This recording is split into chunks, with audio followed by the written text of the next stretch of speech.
Hi, I'm Chris Colvin. I'm the founder of IvyLife. One of the things that we've been doing in recent times is doing IvyLife Masterclasses, where we invite longtime IvyLife members to share the expertise that they've developed in their chosen field. So in tonight's masterclass, I'm really excited to have Antoine of Antoine Education here. A little personal note, I am the father of twins who are seniors in high school. So almost exactly a year ago, I called Ed, probably sounding a little bit nervous and wondering, well, when should my kids start? Should they take the SAT or the ACT? When should they start prepping, et cetera, et cetera?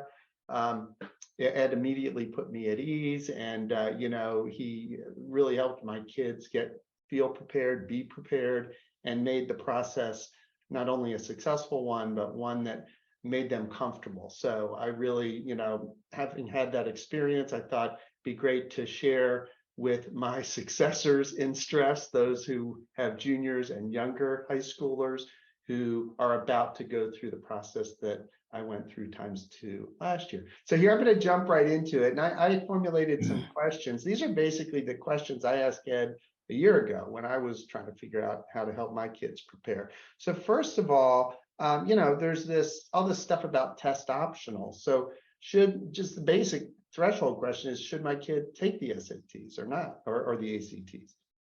Yeah, now that's a question that a lot of people are going to ask, and I think, and have asked themselves over the last couple of years.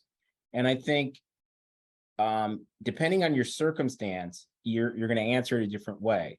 But I would say for pretty much everyone, plan A should be to take the SAT or ACT and try to get a competitive score, because a competitive score will only help you.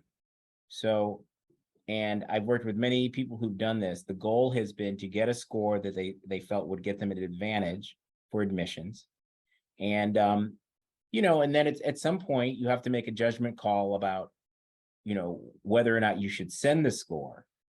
But I definitely think it is, in your interest for your child to try to get a competitive score that can give an advantage in admissions. Test optional remains an option, but it's like any other element. Well, I say it's like other elements of your application where you're trying to distinguish yourself, but it is a singularly focused element where you really do have an opportunity to distinguish yourself from a lot of other applicants that on paper might look very similar. But if you can just give that little, move the needle a little bit just because you have a better SAT score, it's definitely worth effort to do that. So how about which one? So once it's clear that these kids should be, kids that want to get into top schools should at least take a test, and they should prepare for it. But which one? Should they take the SAT or the ACT, and how do they decide? Yeah, now this is, at this point, it's pretty much every college is going to take either. They're open to taking either score. And you can distinguish, the only way to really make a informed decision about that is to do a practice test of each, a full-length practice SAT, a full-length practice ACT. Now, second best to that is your PSAT score. And there are an increasing number of schools that offer what's called the pre-ACT. Okay. I see them a little bit on the East Coast, but they're out there. But what you have to do is you take the score and you look at what percentile that score is in, what percentile ranking it would be in, and you compare the percentile rankings. And then you say, well, would my child end up in a higher ranking on the SAT or the ACT? Now, for most students, it's going to be very close. It's going to be within a percentage point or two, because the tests they're similar. They're certainly not identical, but they're similar. And, your skills, your demonstrated skills on the test are going to fall in roughly the same range versus your peers on both tests. But I really encourage people always to think, the test is a means to an end. You always want to keep the end in mind. The end is not necessarily getting any particular score. It's having a score that's going to support your application and make you competitive against the other applicants. Well, the other day at one of my kids' soccer games, a parent with a sophomore asked me, Well, should my kid take both the SAT and the ACT? What's your view? I mean, I guess, these are- That's a big fat no. okay, I thought so. That's Yeah, what I told her. I'm like, I don't know. I don't think that's a good idea. And I think if I no, tried to do that, my kids would have rebelled, I think. So that's a lot of time and effort. now, that leads me to when should people's kids be taking the test? I think there's a sitting in December usually, then there's some in the spring, the summer. When should a kid take the test? My feeling is that kids should be thinking about taking the test in the spring of their junior year.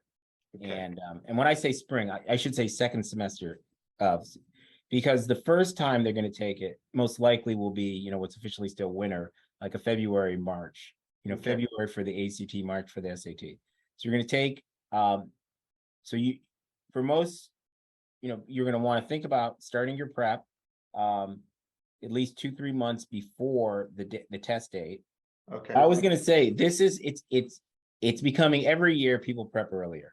yeah, So I would say 3 years ago, I would have said it was unusual, but every year I talk to people earlier, I start working with students earlier. So there is a growing cohort who are basically coming out of junior year saying, okay, I want to get started and I okay, want to get done.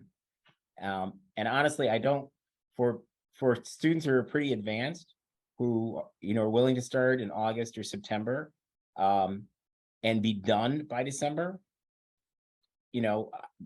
that's a good plan too. That can be a good plan, but yeah, typically it's only for a student who's looking for a really high score and can get onto a track that within the 2-3 months before the December test, they're likely to get.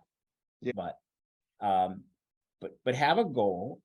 And typically, if you're willing to do, like I said, that essentially 3 to 6 months of prep, most students are able to get to their goal in that time frame. And if you don't, then clearly there's now an August test. There's the fall for seniors. You know,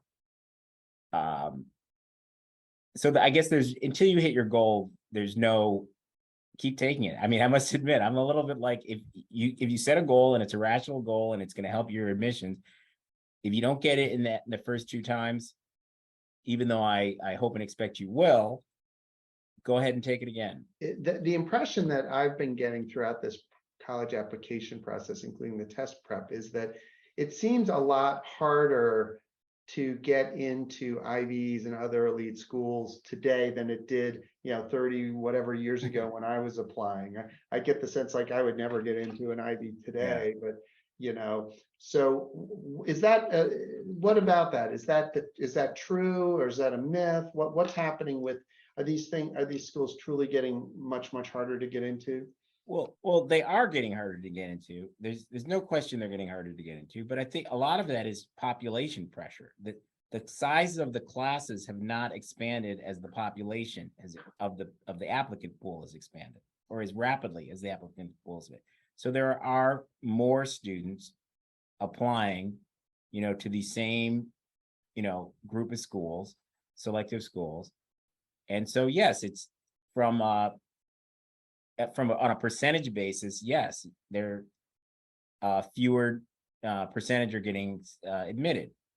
And I think it's also very true that, kids are taking more AP classes than ever. The whole game, the focus on getting into these schools has just kind of heated up over the past, 5, 10, 20, 30 years. So anyway, thanks again, Ed. Anyone that has any questions, feel free to email me. It's just Chris, CHRIS @ivylife.org.